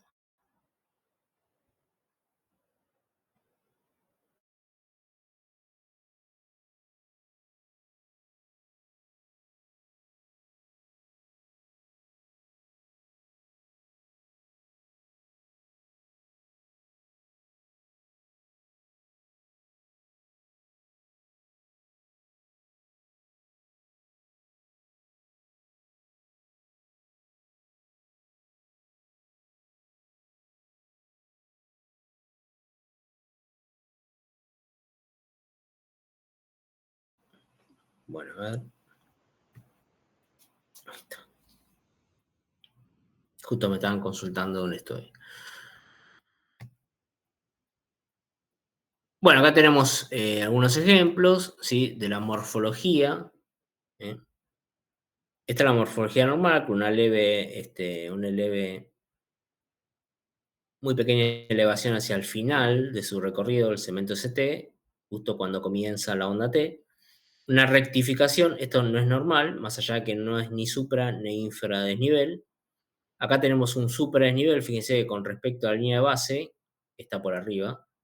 Acá tenemos un infradesnivel y acá también tenemos un supradesnivel, ¿sí? Esto es un supradesnivel con una pendiente negativa, este es un supradesnivel con una pendiente positiva. Bueno, estos tres patrones son muy importantes porque podrían indicar isquemia. Si está por arriba o por debajo, nos puede decir qué tipo de isquemia es. Hay variantes normales, como por ejemplo repolarización precoz, que es común en hombres de raza negra, o sea que son elevaciones incluso de hasta 4 milímetros, que es bastante, ¿sí? Pero que se da, digamos, en ese subtipo, ¿sí? En esa subpoblación. La onda T es la última de la zona, en realidad está la onda U también como última, pero lo que son realmente significativas son en la onda T. Lo que importa acá de vuelta es la polaridad, o sea, si es positiva o negativa, es la forma y el voltaje. La forma siempre es bien redondita, positiva, se espera que sean la mayoría de las derivaciones, siempre ABR es la que vamos a esperar que de todas las ondas sean negativas. Y puede ser variable, sí, idiofásica en B1, puede ser variable en D3, ABF. En los jóvenes, por ejemplo, en adolescentes, es esperable que sea negativa de B1 a B4. Así que estas son las variantes normales. Si es negativa, puede indicar varias cosas, como por ejemplo eventos coronarios, o sea, en algunas isquemias. También podría estar involucrada en algunos patrones de ACV. Puede tener melladura también, de vuelta, una depresión en el medio, lo cual es esperable en niños. En adultos puede significar o puede presentarse, mejor dicho, en pericarditis, sí que es derrame del líquido pericárdico, derrame en el espacio pericárdico. Patrón de isquemia infarto, cuando, digamos, se altera la forma, ¿sí? y también la polaridad, o sea, puntiaguda, simétrica y además negativa, o sea, en forma triangular y hacia abajo, es patrón de isquemia e infarto. Voltaje normal en el plano frontal, ¿sí? En la derivación del plano frontal, tiene que ser menos de 5 milímetros y 10 milímetros en el plano horizontal.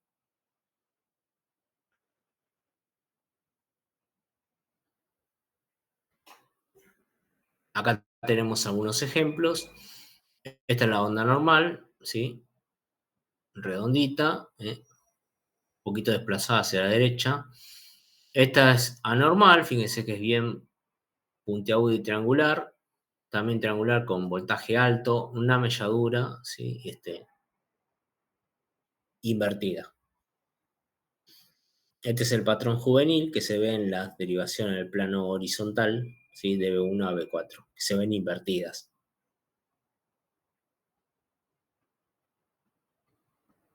El intervalo QT, que es, recuerden que es la sístole, ¿sí? Eléctrica, o sea, significa la sístole.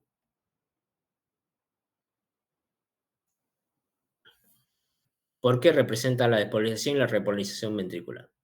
Se tiene que medir, porque es un segmento, se corrige por sexo y edad y frecuencia cardíaca.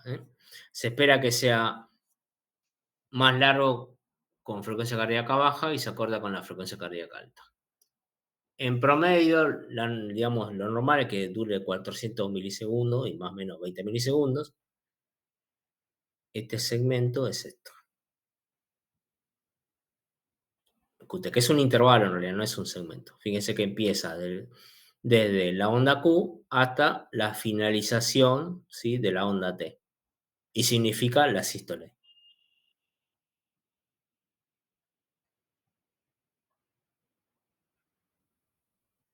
Puede estar prolongado, ¿sí? En estas condiciones, como por ejemplo enfermedad coronaria, miocarditis, insuficiencia cardíaca. O sea, todas condiciones que están afectando al trabajo ventricular, ¿no?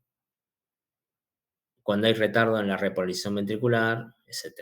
Y acá tenemos una tablita con los valores esperados, ¿sí? En distintas poblaciones, en varones y niños, mujeres, y va a ser muy dependiente de la frecuencia cardíaca, ¿sí? Lo cual es lógico, porque justamente con la frecuencia cardíaca se va acortando los intervalos R, ¿sí? Y obviamente se va afectando la sístole. Entonces, la forma de corregir, digamos, el intervalo se mide en milisegundos, ¿sí?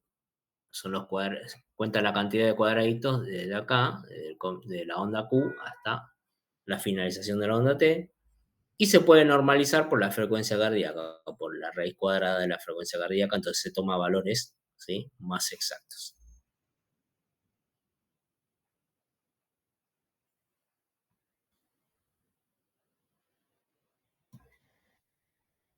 Esto es la raíz cuadrada del intervalo R, ¿sí? En milisegundos. Bueno, finalmente tenemos la onda U, que podría ser debido a la despolarización de los músculos papilares. Y cuando se observa, porque no siempre se observa, se puede ver en B3 y es positiva esa onda, está bien pegadita a la onda T. Y lo que sucede es que en isquemias o sobrecarga del ventrículo izquierdo, ¿sí? Se puede ver invertida.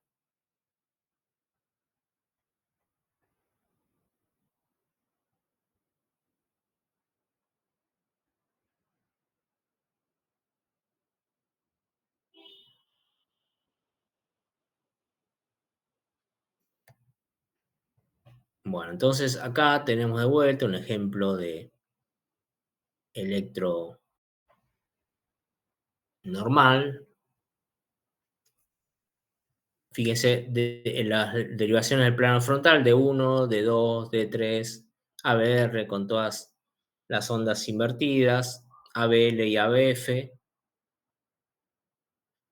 Acá tenemos las ondas del plano horizontal. Aquí tenemos la zona transicional, es decir, donde estamos midiendo básicamente con la misma magnitud, ¿sí? La despolarización y la repolarización, perdón, la despolarización del QRS, o sea, la onda que se acerca y la onda que se aleja. Y acá tenemos un poquito corrido, ¿sí? Hacia la izquierda, el ventrículo izquierdo, ¿sí? El voltaje, fíjense que llega al máximo en V5.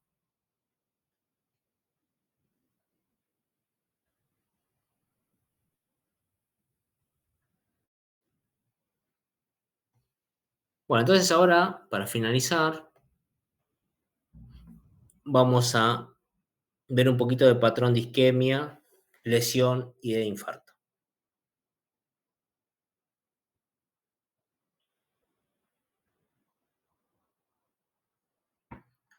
Entonces, acá para entender un poquito lo que sucede, cómo se altera el patrón electrocardiográfico en la isquemia, en la lesión al infarto, básicamente lo que pasa es que se alteran los patrones de despolarización ventriculares. Y lo que primero tenemos que hacer es entender el patrón de repolarización ventricular, que es la onda T. La onda T significa la repolarización del ventrículo, porque el QRS es la despolarización del ventrículo y la onda T es la repolarización. Ahora, es repolarización, pero a pesar de que sea repolarización, también se ve como positiva. Uno esperaría que la repolarización se vea negativa, ¿sí? Como cuando vimos la teoría del dipolo. Pero bueno, esto no es así por un fenómeno fisiológico, que lo que sucede es que en fin de diástole, ¿sí? Esta parte del ventrículo se llena de sangre y entonces la despolarización es un poquito más lenta en el ventrículo. Con lo cual, primero se va a medir, es como que primero se mide la repolarización, entonces se genera un vector en este sentido que coincide, ¿sí? Después con la despolarización general, entonces, por más que yo lo que estoy midiendo es la repolarización, lo que termino midiendo en la mayoría de las derivaciones es una onda positiva. Entonces, en la onda T es una onda de repolarización, pero aún así se mide en forma positiva, ¿sí? Como si fuera despolarización, porque tiene una despolarización tardía el ventrículo izquierdo, simplemente por eso.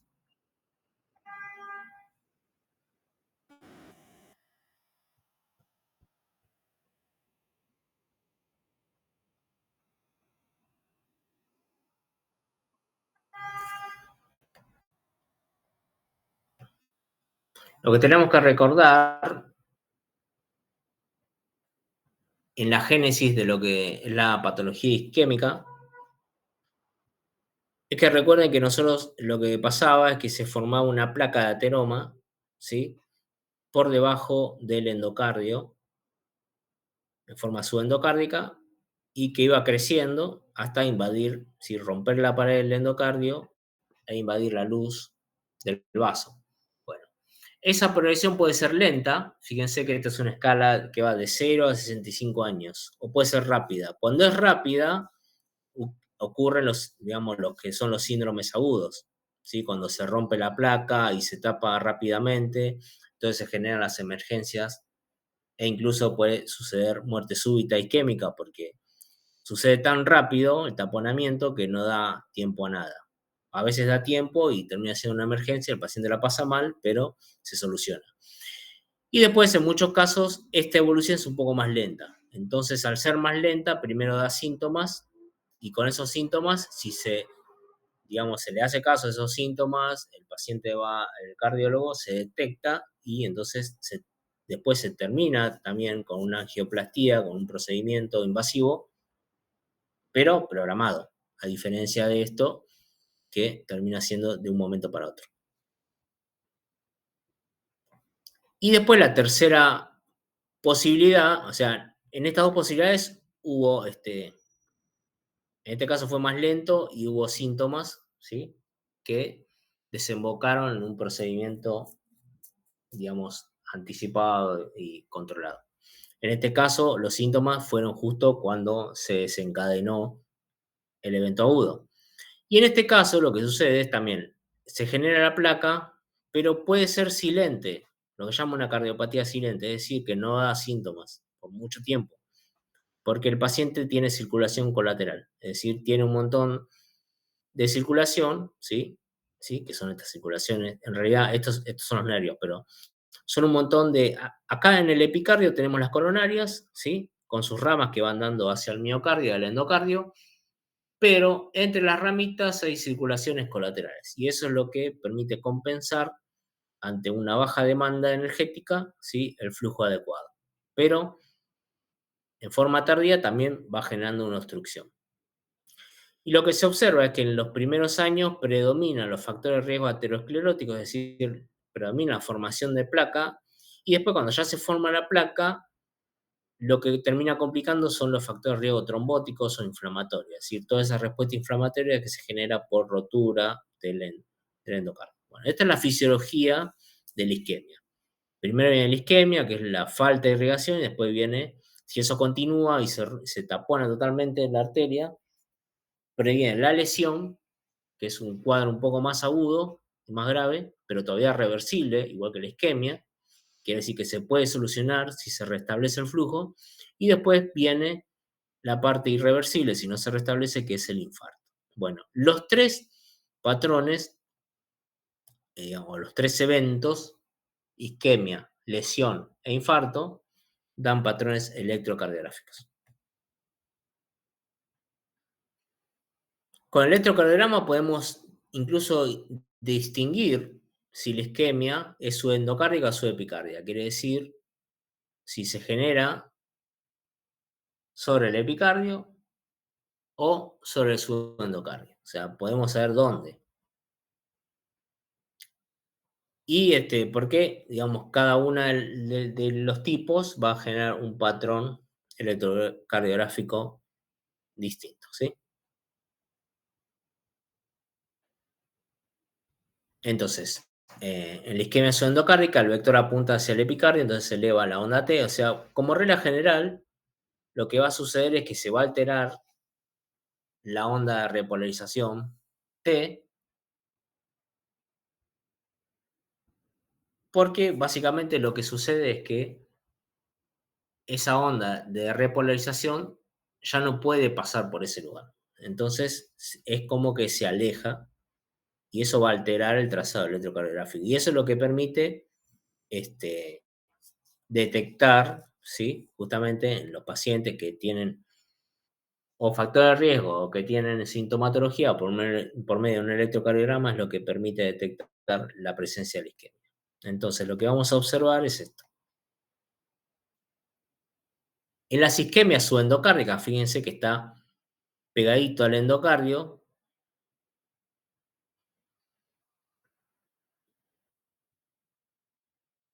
lo que sucede es que el patrón de repolarización, ¿sí? Ahora se aleja de la zona, ¿sí?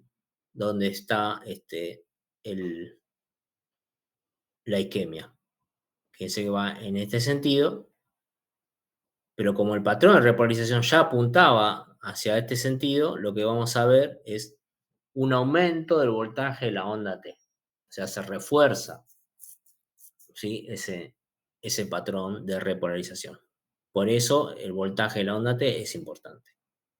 Es importante comparar con los mínimos, tiene mínimos de voltaje. En la isquemia subepicárdica, de vuelta, el vector de repolarización se aleja de la zona isquémica, con lo cual, como digamos, la zona isquémica está en el epicardio, se va a alejar del epicardio y entonces va a generar un vector que es contrario al vector de repolarización. El vector de repolarización normal va hacia afuera. Ahora va al contrario porque es una isquemia subepicárdica. Con lo cual la onda T va a ser negativa.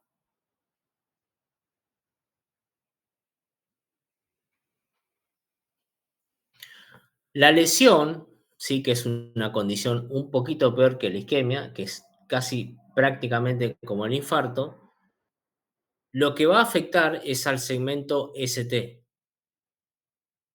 y va a pasar lo contrario a la isquemia. En una lesión, ¿sí? Subendocárdica, fíjense que acá está el endocardio, lo que va a suceder es que se va a alejar, ¿sí? El vector de repolarización se va a alejar del epicardio, con lo cual la onda T ahora es negativa.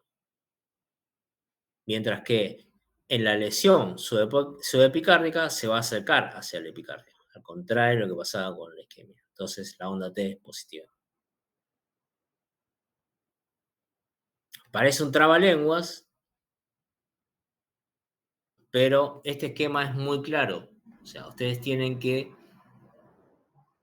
para diferenciar entre isquemia y lesión, y entre isquemia subendocárdica, isquemia subepicárdica, lesión subendocárdica, lesión subepicárdica, tienen que usar este esquema, ¿sí? Y este esquema. Recordar que el patrón, o mejor dicho, el vector de repolarización apunta siempre el normal hacia el epicardio, ¿sí? Del endocardio hacia el epicardio. De la onda T, porque estamos hablando de la repolarización. Y otra cosa que tienen que recordar es que la isquemia se analiza analizando la onda T. Y la lesión se analiza analizando la onda T y el segmento ST. Fíjense que acá en la isquemia tenemos hay un aumento del voltaje de la onda T, pero el ST ¿sí? No está, digamos, elevado en forma patológica. Casi que no se afecta. Y acá lo mismo, hay una inversión de la onda T, pero no se afecta el segmento ST. Acá se puso negativa la onda T y además en infrasnivel del segmento ST. Acá hay un suprasnivel del segmento ST. Entonces, isquemia, ¿sí? La onda T. Lesión es el segmento ST y la onda T. Y el infarto es la onda, es el QRS.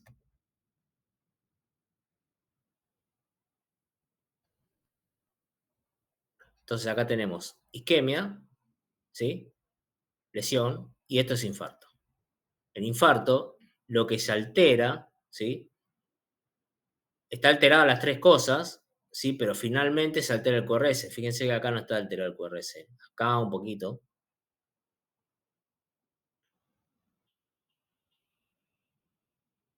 Y el infarto es la muerte del tejido, ¿sí? Entonces lo que se pierde es la polarización de la onda QRS.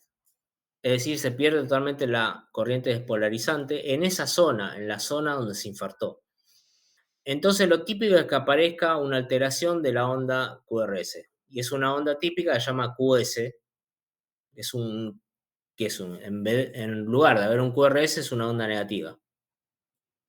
Una onda negativa y ancha, con una especie de melladura acá. Esa es digamos, es el patrón de la cicatriz que queda en lugar del infarto. Entonces, el infarto tiene distintas etapas. En la primera etapa van a aparecer los tres patrones. La elevación del ST, la T invertida y la alteración del QRS, porque suceden las tres cosas. Primero está la isquemia, después la lesión y finalmente la muerte del tejido. Pero después, cuando ya se estabilizó, básicamente lo que queda es, se puede incluso hasta normalizar la onda T, pero queda la secuela de la onda Q negativa. Después hay infartos que llaman infartos no Q, que, o sea, el infarto sucedió, pero no tenemos ¿sí? Esta onda como secuela, no queda esta onda como secuela. Y esos son infartos que llaman no transmurales. Estos infartos son los transmurales, es decir, que involucró todo el grueso de la pared. Y la lógica, ¿sí? De esto es que acá tenemos la zona infartada, fíjense que es en la zona septal, atraviesa prácticamente toda la pared, entonces lo que sucede es que los vectores de despolarización ventricular se alejan, o sea, por regla general, la despolarización se va a alejar de la zona que está infartada. Entonces, el vector 2, que ya está alejado del septum, ahora se aleja más. El vector B1, B2 ahora va a estar lejos cuando antes se acercaba y el 3 se va a alejar aún más. Entonces, lo que va a leer, digamos, en una derivación B1 es una onda muy negativa porque está cada vez más negativo 2, 3 y 1 ahora es negativo. O sea que se aleja. Lo mismo va a suceder si el infarto transmural, porque ocupó toda la pared, ocurre sobre la cara lateral. Entonces, si estamos midiendo aquí, lo que vamos a medir es que dos grandes vectores que se alejan porque se alejan de la zona infartada. Y en la sumatoria, sí, de estos dos grandes vectores, por eso es negativa y con una leve melladura acá.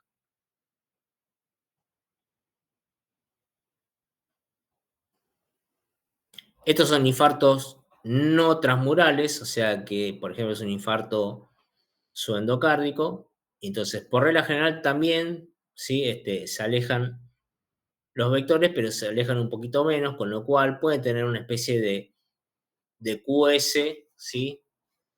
Perdón, de QR, pero fíjense que no es un R normal, sino que es un R ensanchado, porque justamente en esa zona está interrumpida y enlentecida la transmisión de la onda despolarizante. En este caso es el vector ventricular de la masa ventricular, el vector 2.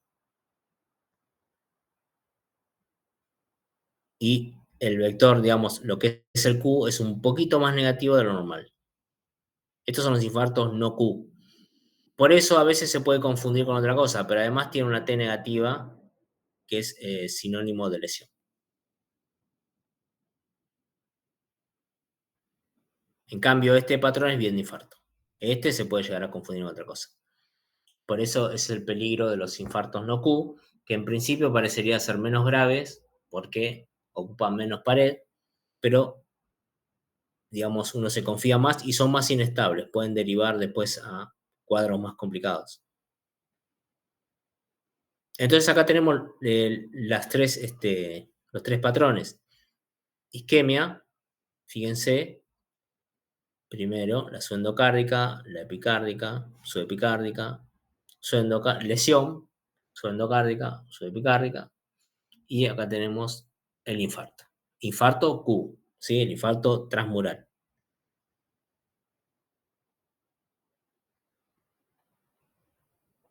Imagenológicamente, lo que siempre vamos a observar es que en la zona de infarto, alrededor, los cardiólogos siempre van a buscar si hay una zona de lesión o isquemia que se pueda recuperar. Y eso es importante no solo porque se pueda recuperar, sino también para que el infarto no se agrande, no se extienda.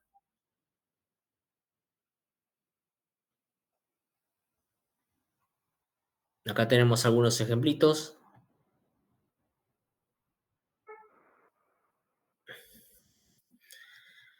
Paciente con infarto agudo de miocardio posterior-inferior con extensión a cara anterolateral y se observa onda de lesión subepicárdica con ondas Q en el cruce de 2, de 3, ABF, de 3, ABC. Entonces acá tenemos, fíjense, la elevación del segmento ST y eso es sinónimo de lesión. ¿Sí? Lesión subepicárdica. La elevación del segmento ST. Y fíjense, además, en dónde es, o dónde es más marcado, en B4, B5 y B6, ¿sí? Eso parecería ser la cara lateral, Él dice cara anterolateral. Recuerden dónde están los electrodos B4, B5, B6. Bueno, B4 si es más anterior, B5 y B6 son más laterales. Pero además, fíjense que se ve en D2 también la lesión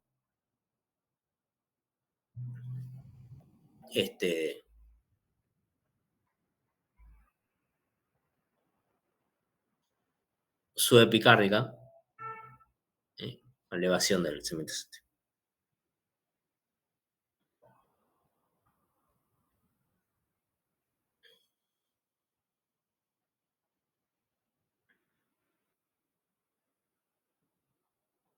Y después tenemos lo que llama el infarto, porque acá estamos viendo la lesión, ¿sí? Que se ve como elevación del segmento ST. Pero además tiene infarto. Fíjense que dice póstero inferior con extensión acá en el anterior lateral. Entonces lo que tenemos que ver son ondas Q de necrosis si es infarto, ¿sí? Las ondas en infarto son estas. Vamos a agrandar para que sea un poquito mejor. Estas son ondas bien, son ondas QRS negativas y acá confundo un poco porque hay elevación del segmento ST, pero son ondas Q negativas y melladas, están alteradas. Lo mismo acá. ¿Eh? Y fíjense acá cómo están alteradas estas ondas, estos QRS. Lo mismo acá, en B3, bien notorio. QRS bien negativo, recuerden cómo debería ser el QRS. Fíjense acá, en B4. El QRS en el plano horizontal, recuerden que es el tipo de QRS, ¿no? Si lo comparan con esto,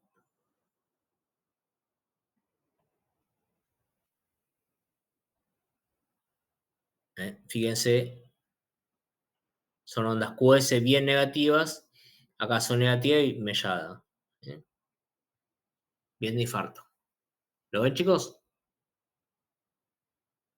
Sí, profe. Sí, sí.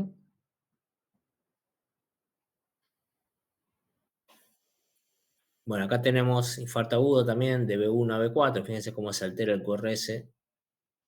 De vuelta, bien negativas y con lesión subepicárdica porque tiene elevación del segmento ST. Bueno, esto quiere decir que en la misma zona está presentó el infarto y alrededor tiene zona de lesión. Recuerden que la lesión es todavía reversible. La diferencia entre isquemia y lesión es que en la lesión pasó más tiempo sin oxígeno el tejido y está casi infartado. Esa es la diferencia, o sea, una diferencia bien fisiológica.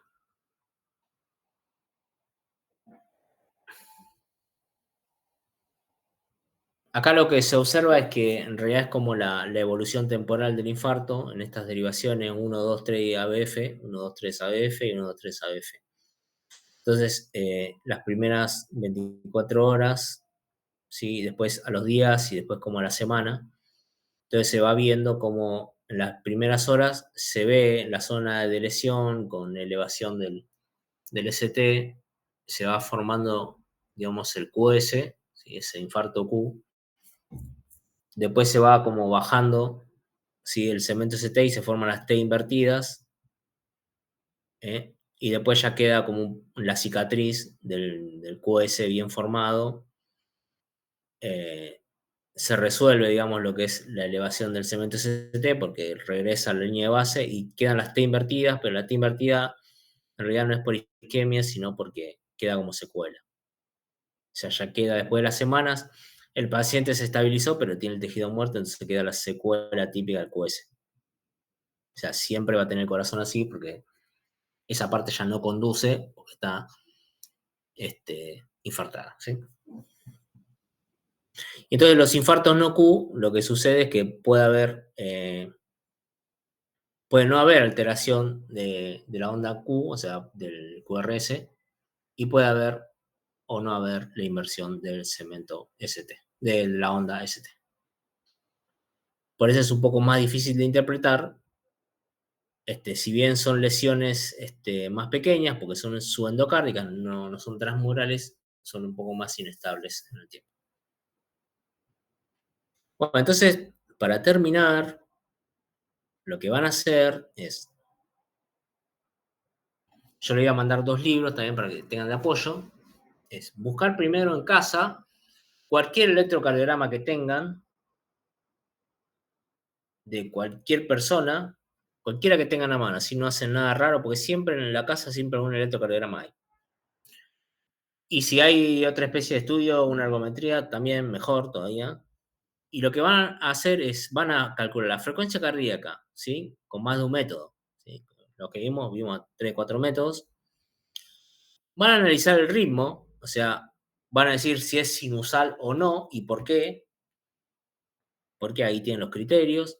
Después van a calcular el segmento, la duración del segmento PR, el cálculo del intervalo QT, el eje eléctrico en el plano frontal, y después van a ir analizando la morfología, o sea, la forma, la positividad, la negatividad, ¿sí? De cada una de las ondas, ¿sí? De estos segmentos en cada una de las derivaciones, ¿sí? Entonces ya le queda bien el apuntecito bien hecho para cuando lo tengan de consulta. ¿Se entiende? Después, si quieren, los paso por escrito en el mail para que se entienda la consigna. Sí, profe, perfecto. Eso, porque me queda una parte de escribir. Y ¿Sí? este Power también si lo puede sumar a los libros. Sí, ahora lo paso. Tiene el audio, así que. Profe, ¿el Power de la clase anterior también lo puede subir? Sí, ¿no lo pasé? No. No. Bueno, a ver, ya lo mando. Y cuando lo tengamos, se lo mandamos. Sí, si quieren ya la Lo clase que tenemos. viene, ya me pueden consultar. Sí, no sé. Y no hay ningún problema. Me muestran, qué sé yo, lo vemos así tipo online, me muestran la foto y cualquier pregunta que tengan, lo compartimos en clase. Profe, ¿sabe que a mí no me llegan los mails? ¿Le puedo pasar mi mail y me Pasame, agrega? sí, por favor. Gracias. Pasame ya por chat.